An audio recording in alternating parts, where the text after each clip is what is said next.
This episode of Professional Builders Secrets is brought to you by Apparatus Contractor Services. Apparatus provides full scope, end-to-end QuickBooks precision construction accounting and CFO services for residential builders. If you feel like you can't completely trust your weekly and monthly financial reports, or you feel like you're flying blind, Apparatus will rebuild and operate your QuickBooks accounting system and give you precision construction accounting capability you can trust. Learn more at apparatusteam.com or on the APB Rewards partner directory. People at the end of the day are paying for certainty. They want to make sure that whatever they're wanting to achieve, it's a massive investment, probably the highest ticket item that they're ever going to spend. They want to make sure it's delivered well. And so I think that's all been the backbone of the business. The building, that's what we're started on. We can do that. That works really well. That's the passionate part. But operating a building business, I think that take has been a really good strength for us in the current marketplace.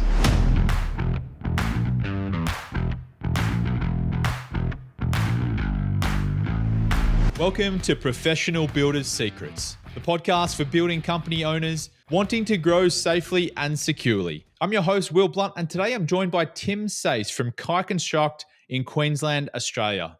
Tim, welcome to the show. Thanks, Will. It's good to be here. Yeah, great to have you on. I've heard you on a couple of other podcasts and excited to have you on ours today. I'm looking forward to it.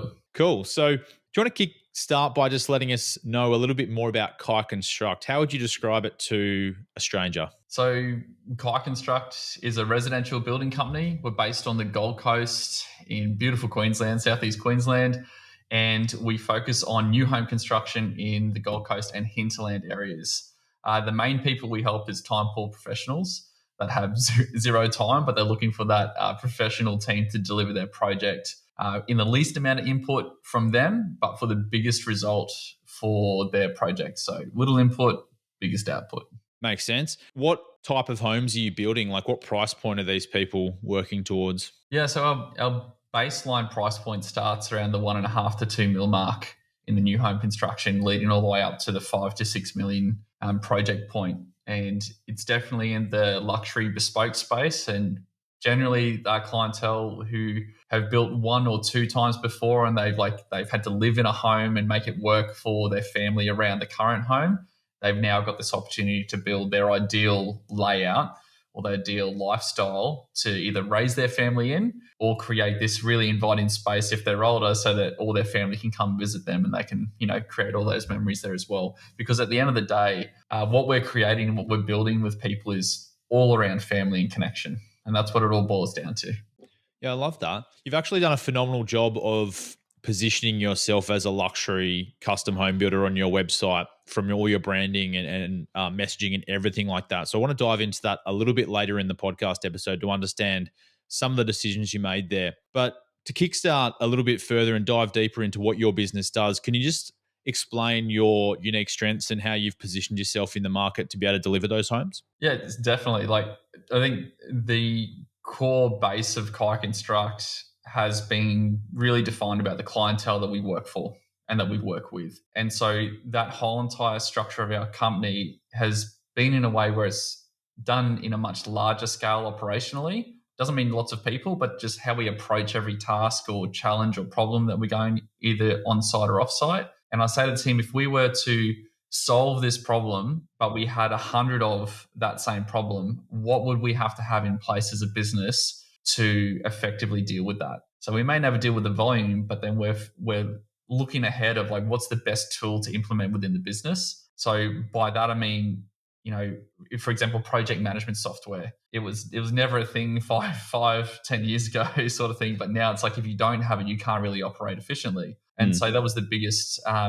That's one of the biggest strengths that we have alongside the team that we have within the business is that we needed to solve the communication issue between all stakeholders, which is the leading factor in things going sideways in construction or people having a great experience during construction. One of the unique strengths of Kai Konstruct, I firmly believe, is our approach to how we operate as a business off-site. The majority of the work, as lots of construction owners know, is all the prep work before things actually get decided and things get done. So my background has been on the tools, building bespoke, beautiful homes, 1 to 3 a year tops, my whole entire apprenticeship, and then doing carpentry contracting as well, alongside my brother on that space. And then I came back to the other side of the industry, which was volume home development, large scale, lots of moving parts, high volume, where that whole entire side of the industry has to operate completely different to what I knew as an apprentice carpenter. All these systems and checklists and like cash flow and stage claims and, call ups and call forwards and all this new stuff that came about. Working in that space as a site supervisor all the way up to an operations manager of a development company, when I started Kai Konstruct, I was like, well, if I've had this great opportunity to experience both sides of the industry, both bespoke, custom, low volume to high volume, how can I integrate both those experiences into how Kai Konstruct operates as a business? And the result has been this really unique advantage on navigating these turbulent times in the industry while still maintaining like the service and the commitment to the clients. And that's what now the Kai Konstruct brand is known for, because time poor professionals want to make sure that their money is well spent and that their risk is reduced, which is what I'm all about. And so because of that experience and because of what we've been doing as a brand, that reliability as a luxury builder that delivers quality and certainty is, like, certainly no matter what climate it is the key factor that I believe people come to Kai Konstruct for, because people at the end of the day are paying for certainty. They want to make sure that whatever they're wanting to achieve, it's a massive investment, probably the highest ticket item that they're ever going to spend. They want to make sure it's delivered well. And so I think that's all been the backbone of the business. The building, that's what we're started on. We can do that. That works really well. That's the passionate part. But operating a building business, I think that take has been a really good strength for us in the current marketplace. Yeah, it sounds like a phenomenal point of difference. How have you managed to balance the efficiencies of the volume side of things with the custom side of things? Because I think you mentioned off air, like every home's different that you build, right? So how do you get those operational efficiencies built into your processes? What have you implemented? Yeah, I'd say like the project management software has been the only way that Kai Konstruct has been able to grow to build more than just one project at a time. Yeah. Like we've had stages in Kai Konstruct where we've built, say, like Mountain Home, for example. It was the top of Currumbin Mountain, and we started day one when all of that craziness started, was when we started the project. And that was actually a great time to understand, like, we can't do more than one project if it doesn't involve myself, like, directly in helping and managing on site. So it was hard at the start trying to think, what are the key drivers that actually are relevant from the volume world to deliver a custom project? And we found that it all started with how volume homes are scheduled and how they run a project from a timeline perspective. And so bringing that into how we estimate our projects, that whole entire process of estimating and scheduling the project at the same time, we could very confidently say to our clients, no matter what the outside environmental factors were, that if we start on this date, we can finish at this date. Again, that created a lot of certainty for both them and for us, because then we understood our costs around that, of what we could actually deliver. And the other key component from the volume was communication. Is it all stuck in one person's inbox, or is it all visible for the whole entire team to be able to act on and see, and then in turn provide better service to the client, because it's not relying on me getting back to them at, say, probably 1 a.m. in the morning at the time when I was working on site doing work at night, and then, oh, hang on, I need to get back to that client before I go to sleep so I can check that off. So the processes operationally helped massively, and it started from the planning stage. And it was a bit of a slow burn, to be honest, Will, because it's like you want to implement one thing, but because construction has a drawn out timeline, you only really see the results in 6 to 9, sometimes 18 months, depending on how fast your business is building through things to be able to test and measure, is what we're bringing into the business from our past experience actually going to work. And so, yeah, there's no real direct answer on that, Will, but there's key components that we are still working through today, to be honest, like what is actually relevant to how the business is performing right now. Well, it's nice in theory to have a start and an end date and provide that certainty to the customers, but in practice that doesn't always work out as easily as that. Like how do you give that certainty when you're relying on, contractors or material suppliers and all sorts of different people? Yeah, like I'd agree, like construction for a builder with so many factors outside of our control, if someone doesn't turn up to a job site on that particular day when they said they're going to commit to it, it pushes everything, right? So I learned by trial by fire scenario on the scheduling side, to be honest, Will. Like I scheduled all our projects, albeit they were a bit smaller at that time, as if I was a volume site supervisor, which had its benefits because we built extremely fast. The flip side of that coin, which my brother will probably will attest to, is that on-site was hectic. And so it was working out that, hey, we can build really fast, efficiently when we had a smaller group of trades that we were working with because the project size was smaller and we were doing like 80% of the work as a carpentry team, to now maybe say like a 3-year build, which was what Kingfisher was, which was the absolute most challenging build because it was during all of that time period where price rises were going up, like there's delays. We had 128 days of rain on that project. And so it came down to like clear communications and setting expectations. And I think that is the biggest thing that I've learned with schedules is just being upfront with clients. Like, this is the perfect scenario. And yes, I have 8 weeks of buffer time over your project, but this is why. And I explain that to them. And I also explain it to the team going, we have a buffer zone. It's not to be used, but it's there just in case. And that alleviated the pressure from the team of working till 6 p.m. sometimes for, at times like 2 to 3 weeks straight, where we had then more output from our team because they were working less hours, but we're still getting the delivery of the project done. And we could actually navigate problems better and be more flexible with our team of subcontractors. So there's no silver bullet. There's like lots of little factors that when tweaked and adjusted to how your building company runs, I've personally found that it's paid in spades for everyone involved. For the client's journey, like I said, you can have the fancy photo at the end, but if the experience during that point all the way up was stressful, turbulent, and unenjoyable, it's sort of like a false economy of a nice photo. Yeah, that's great. I love that reflection on just the communication, especially up front. I mean, most people, you'd hope you're working with customers that are reasonable, right?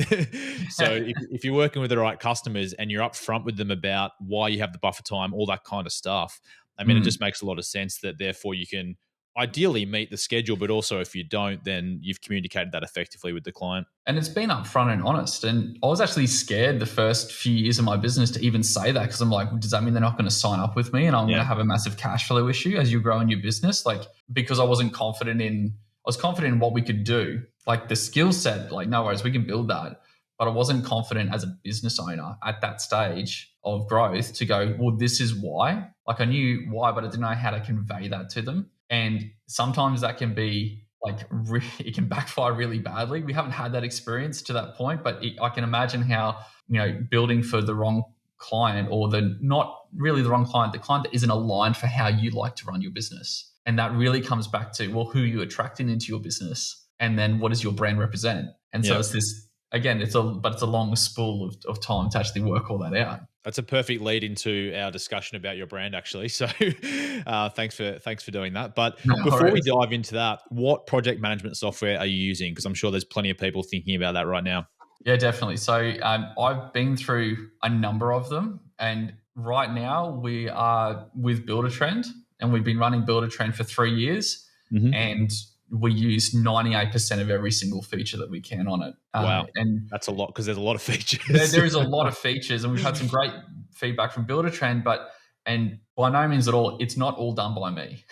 Like I have a really great team member, contractor admin, that she's absolutely phenomenal in implementing certain things. I might have an idea about how we want to use the software, but the implementation is done by someone who knows it intimately. Yep. And that has been a really big lever in our business to help with the overall outcome. Did you ever work with a consultant to help you implement that, or you just did it all internally? I was fortunate to be able to find someone who had dabbled with Buildertrend before, and I sort of said to her, like, let's just invest all your time to know that inside and out. And I know there are great consulting companies that help implement that, and I have had discussions with them, but we're at a point when we did talk to them, we had already worked through that over the year and a half. If I didn't have that person, I would definitely find a consulting company that knows that software to help structure it for the business, for sure. Yeah, makes sense. Thanks for sharing that. Let's dive into your brand, because as you mentioned before, working with the right kind of clients and attracting the right kind of clients is really important in managing the experience, and obviously your brand reputation and all those different things. The name Kai Konstruct actually holds a personal significance to your family. How do you want to first give the context around why that's significant and how it's actually guided the direction of your brand? Yeah, for sure. So Kai Construct is inspired by when we first started our family. We had our first son. His name was Kai, and it just was a random conversation on the weekend. And I can't remember who it wasn't me, but someone rattled it off. And it's like, oh, Kai Construct, that sort of rhymes. And then it just stuck. And I don't know exactly. I think it was like a week or two later, and then Lauren, my wife's like, that's a pretty cool name, and it's exactly what you want to build the business about, which is family connection and that whole entire component of like understanding that from the bespoke world and then bringing that into how we start our own brand, like our own brand. And I think that brand started with that reference point because we wanted a personalized construction. I knew that we couldn't build, like, I don't want to be a volume home builder. I want to build maybe tops 3-4 homes a year for the right person. And at the time when we first started Kai Construct, it appeared to be a super transactional industry. Like there wasn't a lot of, like, no one was really doing video. No one was really storytelling about who the builder was or the results of the projects or who the people were within the business.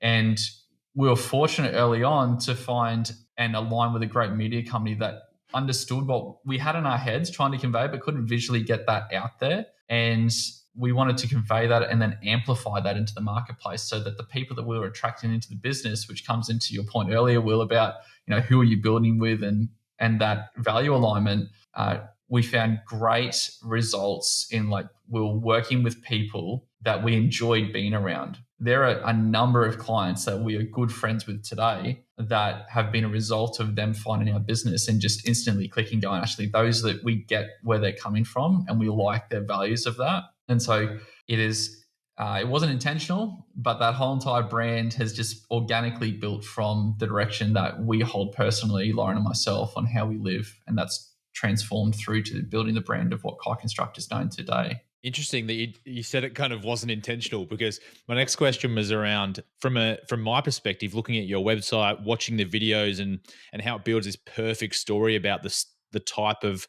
homes you build and the people you build them for. And really positions you at that luxury end of the market.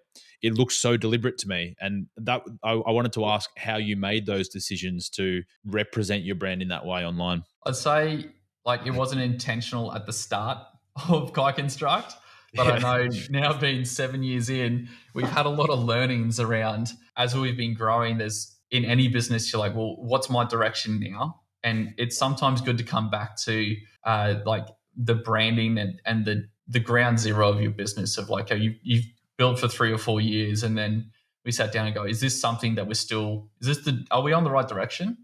Are we enjoying what we're doing, or do we need to shift something? And I say, with like a running joke with a few of my friends, it's like, behind every builder is a wife running Instagram and the creative side of how it looks and feels. And a big part of how Kai Construct is Lauren's eye for detail and that natural gift of expressing visually the emotion that we wanted people to feel when they find Kai Construct. And so we wanted to reflect our personal style on how we like to live, which is on acreage, with room, raise a family, private escape, a place to enjoy with friends, right? And then convey that in the style of fonts, the colors, the certain shapes that are used, the layout. It's deliberate in each section of that site. There are times, Will, where I looked at my website before we got it redone and I just couldn't Google it because there was so much going on, but I still wasn't happy with the website. Yeah. Which every builder does. But then over time, like, we just redid it 2 years ago, and the stark, not difference, but the improvement in how we were represented in clients referring us and who we built for, again, created that certainty. And how you describe the website is exactly how we want people to feel when they go through it. Because we wanted to stand out in a very busy world, and the Gold Coast is a very busy space in residential construction. And we wanted to make sure that as we grew the business, that we built with people that we resonated with, that we could all enjoy the journey together. And it all comes back to the family. And that's why, we've put that out there, and it's a true reflection, and it's an authentic reflection of how we personally live even to this day. Like, that's what we like doing. And so if we can create that for other people, that authenticity carries through everything and shows through everything. And video and visuals just adds that second or third dimension to that. Yeah, authenticity is a great way to look at it, actually. Like every interaction I've had with your brand has married up with the interactions I've had with you as well, which is important, right? You don't want to have, this experience online and then you get into a sales call or a meeting with someone and it's totally different. Definitely. Definitely. It's also comforting, I think, for the builders out there that on face value, looking at your brand and everything, it looks so deliberate and well put together and it positions you in a great respect. But at some point you weren't happy with it, right? And you were still figuring it out. Yeah, and I think I've gone into that trap too, Will, of like sometimes you're not happy with your website or you're looking at your peers that have built it before, or I've been very fortunate to seek out deliberately a couple of builders that are doing what we wanted to do in a different space, in a different area, and just sort of pick their brain of like, well, how did you approach this? Like how did you end up with your building company or your development company like that? And it came down to the similar journey of what I've just explained. They were just like, we just started listening to actually what we liked doing, and everything evolved from that. Like, make no mistake, there's a lot of heartache and work to get to what everyone sees today where it is. I think it took like a year, which is the longest time the web dev company was like, are you guys ready to launch this? And we're like, not yet. But it's like this ever-ending process of getting to a point where we are now genuinely super happy. But we also gain that from being super happy with where we are in the business and what we do, and not questioning, are we doing the right thing? And just completely focusing inward on, this is us. Everyone else is doing their thing, and that's great. But as a business owner, I'm super focused on, this is the one thing. And that in itself has cleared so much up for us vision-wise, goal-wise, as a business. Our team know exactly what we do and what we don't do. Like, we've passed out plenty of projects that look great on paper, but they're just not our style, or we don't want to build there, and we're not known for that. So why twist the model? How did you get to that point, though? Because I think that's really powerful to be so clear about your purpose and direction and vision of the company. So it guides everything you do, from your customer experience to the brand, like you're saying. But it's not an easy journey to get there. How did you go through that process? With lots of sleepless nights and deliberation and talking with other people.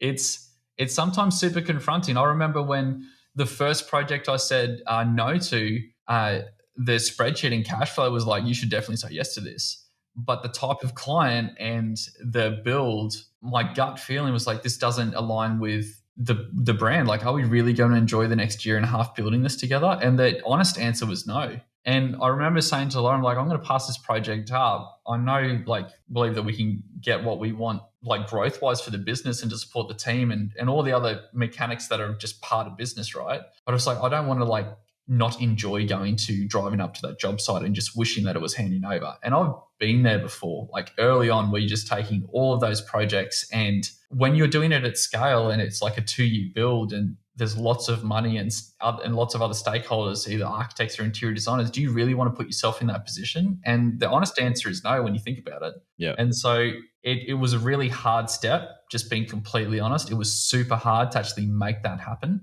But when I did, it opened up other opportunities, because it's not like I would have been committed to a job that I didn't enjoy. It required all of my focus on me personally, that my team couldn't particularly implement because it was a really complex process.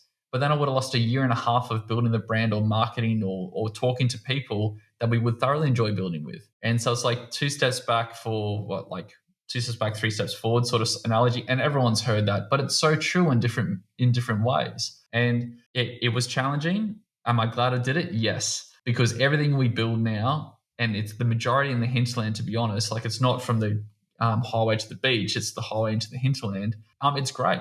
Plus, it's easy to build. There's so much room on those sites, and everyone has a lot of fun doing it. So yeah, does that answer your question, Will? I guess it wasn't easy, but it was worth doing it, is what I'm trying to get across. It does. It's so hard to look past the short-term cash flow issues or everything else, right, and make strong long-term business decisions, which is what you're talking about, right?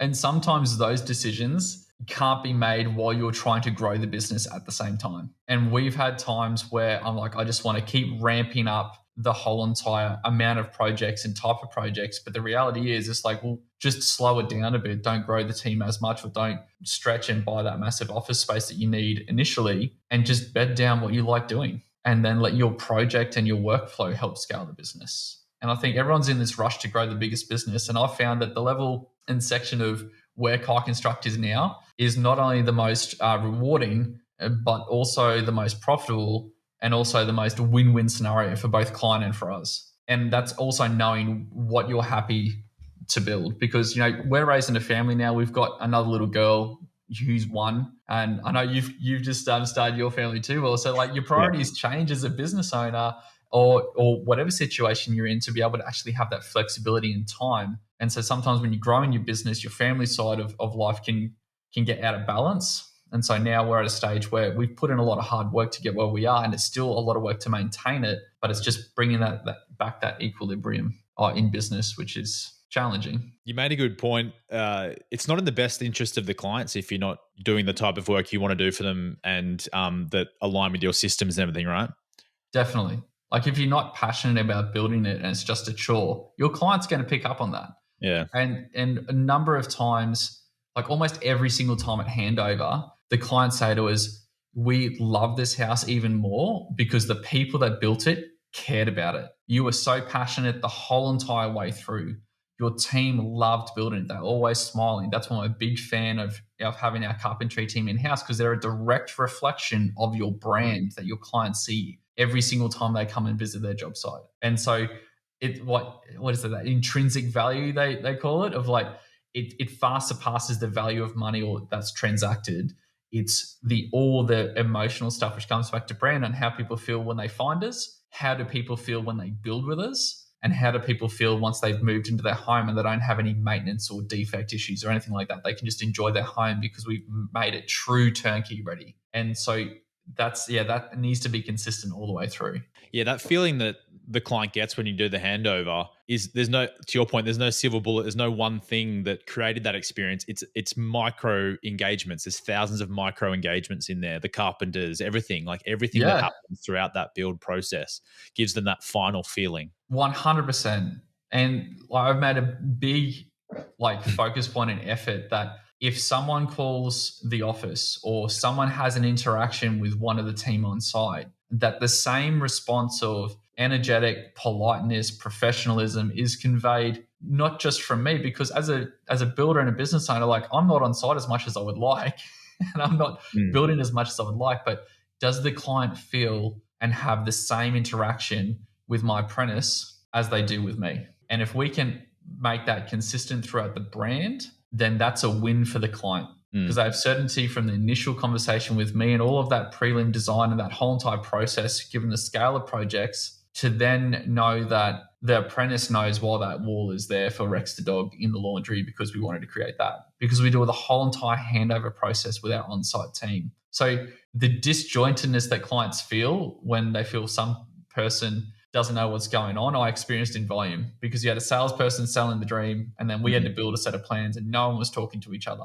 And so it was one of the biggest things that I wanted to solve was that communication line and how everyone felt, both my team and the client, that whole entire process from start to finish. And that's a challenge to manage and get right all the time, but it's definitely one of the number one focus and core values in the business. Yeah. How do you get that consistency as the team grows or you bring in new team members? Is it about hiring? Is it about, training and systems? Yeah, I'd say it's a combination of both, Will. And as Kai Konstruct grew, the first person that I needed to hire was someone to help me with production on site, which was my brother. So I'm very blessed in the fact that, we did our apprenticeship together.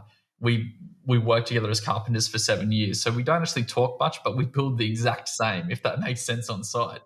And so in that, we thought, well, that's the whole entire family. So coming back to brand, that actually applies to our culture within Kai Konstruct. And so I'm very disciplined and very strict on who is within the team at Kai Konstruct, because I treat them, Lauren treats them like our family as much as possible, because when they know that they're looked after, they're going to provide us with the best result for the client. And so we've been very strategic with who we hire. We haven't got it right all the time. So if anyone's listening, they're like, oh, you should just get it right all the time. It doesn't happen. Yeah. Plain and simple. But knowing your brand and where you want to go, you attract those people who want to work for you for that type of brand. And who we are, who I was when I was doing a lot of social stuff online. And so we've had a great core carpentry team of carpenters reaching out to us going, do you have an opportunity? Like our most recent addition, She was like, I've been following you guys for a year. I'm moving up to Queensland on the Gold Coast. Is there any opportunity? And if someone like that reaches out, it's not through Seek generally, but from a carpenter base, then I know that they've been watching what we do, and I know they probably want to build what we build, and therefore they have the same culture and values. And so obviously we're testing and making sure everyone gels on site, which is a big part of it. But having that consistent brand and communication to clients, back to your point earlier, Will, is having the similar people in your business and team, because I don't call them staff, because staff is what you hit someone with. And if you're treating them like a stick, you're probably going to get that same result back from their input into your business. So everyone knows that we're a team. It's not just me that ended like 4 years ago where it was me holding everything. There's lots of other people managing their wheelhouse exceptionally well, but they get my support personally from them to help them solve the issues, even if I'm not the only person talking to the client. So culture plays a big part, and it has to directly reflect your brand. Otherwise, like you said before, they're going to hear one thing and experience completely something different, and that doesn't last long. That probably ends pretty much every single referral relationship you're going to have. That's a great reflection. The brand you've created, and for any building companies out there looking to develop a brand that aligns, from start to finish, it's not just about for the clients. It's, to your point, for recruitment and everything else as well. Definitely. And it makes everything easier when your brand can do the majority of the heavy lifting, and you're not having to sell the client on why you're a good builder, or sell a new team member in a very competitive labor market right now, which everybody's experiencing. Is like, well, who can offer the best outcome? Really, who can offer the best work environment? Who can offer the best sort of lifestyle alongside work for both like clients and for internal team? And if the brand can do the heavy lifting, it makes your life as a business owner so much easier for it. I want to talk a bit more about the brand quickly, and maybe Lauren needs to be on for this, but you can do your best to kind of fill in the gaps. Sure. It seems very deliberate. You've put all this work into understanding your vision and aligning it with the brand. What principles have you followed so that experience for potential employees, potential clients is so consistent across every platform?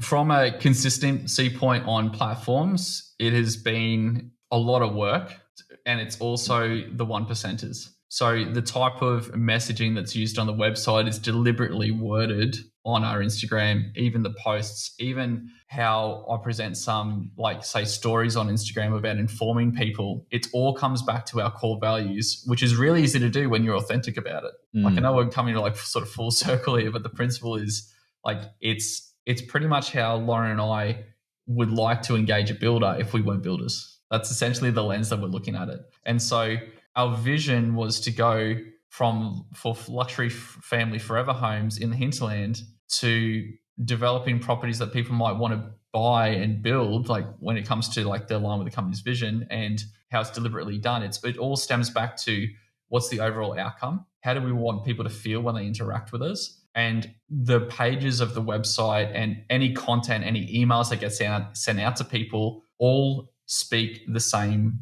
wording, branding around that. And it's all how we talk. It's all how we like to convey ourselves within our team. And so if we're not pretending to be one thing or the other, it's super easy to make that consistent. It just requires a lot of work, which is why Lauren's been great at implementing how she sees things. And, because sometimes guys, we say things, but we can't visually put that together. So it's been a great partnership for us working together. And it's actually helped in our relationship knowing that I'll deliver operationally the building side. But if it comes to how something is meant to look, to feel, that is squarely in Lauren's wheelhouse as the creative director. So it's a good comparison. It works really well. Yeah, sounds like it. And I guess there's that good division, so you're not clashing your heads on certain things as much. Yeah, like Lauren was involved with the interior design component and the selections with the clients in the early years, and we just found it was all-consuming in our business. Yeah. And so with all our, Lauren's exceptionally well at conveying visually how things are meant to feel, but it was just too much to actually bring that into client work as well at the same time and raise a family. So it definitely helped understand that for ourselves. So is Lauren the champion of everything to do with how you're perceived externally, or do you have a rule book of guidelines that other people can follow as well. Yeah, so that's a great point, actually, because Lauren doesn't have a lot of time at the moment raising two little ones. So we have had to build a brand guide and a playbook on how everything is conveyed and done. And that has taken time, and that has finding the right person who has, been in the business now for over 3 years. And her and Lauren, like, she's now aligned with how Lauren thinks and wants to convey things and how I would like to convey the building component across. And then, it's like having that style guide, as corny as that sounded when I first started Kai Konstruct, and the marketing people were like, you need a style guide and all the rest of it. I'm like, can't we just put words on a paper? But so naive back then. But it's like, it's words on a paper, but visually on how it looks almost means more than what the words are on the paper to a point. And so that has helped create that, again, like extending the team and being able to work my way out of certain things in the business, and for Lauren as well, where that consistency still comes across no matter who's doing it. So, I don't do socials, I do all the content, but it gets posted up in a certain way every single time. All the photos are done and scheduled and mapped out months in advance. But it's all in line. So it's minimum input, maximum output. And I learned that from the media company that we work with. And that's been a great tool and metric to look at things. Because sometimes people they look at social media as a builder going, we're busy enough. How can I post like once a day or twice a day or even once a year? The reality is, it's just, you can't do it. So find someone who can, that does it in your brand, whether it's in-house or externally. Yeah, I think it's important. Like, if you've got that rule book in place, while it takes a lot of time to get there, it enables you to then outsource and hire people to do that work for you, and feeling confident that they can execute on, the brand that you're looking to execute on, which then saves you a ton of time and you get all the benefits from it as well. It's like one of my mentors says, like, you have maker time and management time in your schedule, and you can't mix the two. And the maker time is that creative space where you can do like high value tasks, like creating that playbook. And here's how we post on Instagram. Just do it once and it will be used thousands of times over the course of the business. And then the manager time is just like your operations. Like, there's days that my team know, don't jam my mornings up with meetings on site, or I'd prefer to do an afternoon meeting with a client and then do all my on-site commitments for the team on certain days. And other days, it's just for me to work on things with Lauren, or for me specifically on key things that no one else can do but me. And there will always be those components in a business. It's just giving yourself the time to do that. And it's really hard early on, and I didn't get any of that time for the first 3 years, but now it's one of the main priorities that I'm very vigilant on protecting is that maker time. Yeah, it's a great tip. So, Tim, I wouldn't be doing my job if I didn't ask, since joining the Association of Professional Builders, what impact has it had on your business as well? So the biggest change that I have had is financial acumen. One thing that builders, myself included to the nth degree, is that we're great at building, constructing, making things work, but all the financial acumen around a building company and the key areas that affect that result, like marketing, sales, operationally, which is ironically nothing to do with swinging a hammer on the site, was the biggest shift. Because I'm a big fan of data now and understanding what is going on, why the learnings within the courses and the information that APB has on their online portal was really something that made me aware of what I didn't know.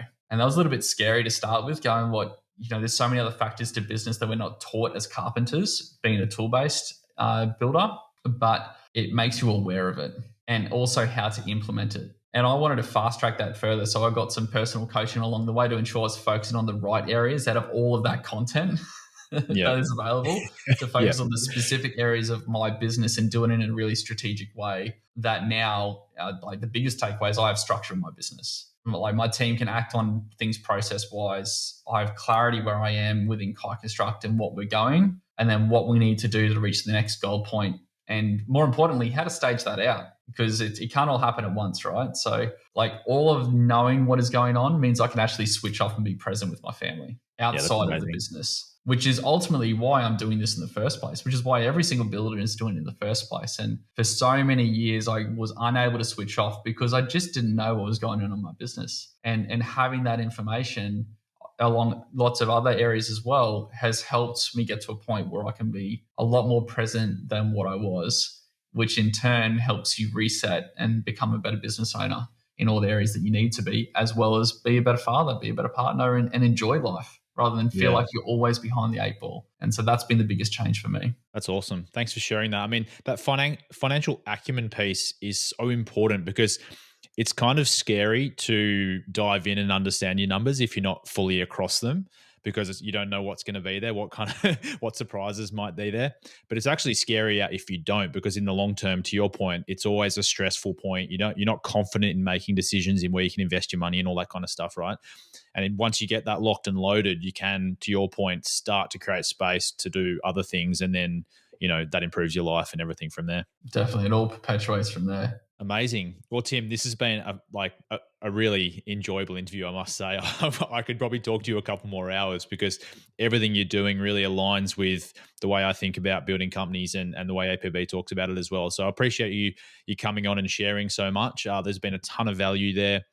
Any final advice you want to give to any builders out there that might be not as far along in the journey? I think construction is hard as challenging sometimes, but staying authentic to who you are and backing yourself and knowing you can make that work and conveying that to your clients and where you want to go is the biggest takeaway. Just, focus on one thing and what you want to do and block out all that noise, and you'd be amazed at how much traction you can gain in the shortest amount of time. Awesome. Great advice. And for anyone out there that wants to check out Kai Konstruct, I'd highly recommend having a look at their website, having a look at their Instagram, and just getting a feel for how Tim and Lauren have represented the brand online, because they've done a fantastic job. The website is kaikonstruct.com.au. Kai Konstruct. Awesome, Tim. Well, yeah, thanks once again for coming on. Really enjoyed it. Likewise, Will. Appreciate it. Also, a big thank you to our listeners wherever you are in the world. If you like the show today, please subscribe to Professional Builder Secrets on your platform of choice. And if you're feeling generous, leave us a review. But until next time, have a great day. This episode of Professional Builder Secrets is brought to you by Apparatus Contractor Services. Apparatus provides full scope, end-to-end QuickBooks Precision Construction Accounting and CFO services for residential builders. If you feel like you can't completely trust your weekly and monthly financial reports, or you feel like you're flying blind, Apparatus will rebuild and operate your QuickBooks accounting system and give you precision construction accounting capability you can trust. Learn more at apparatusteam.com or on the APB Rewards Partner Directory.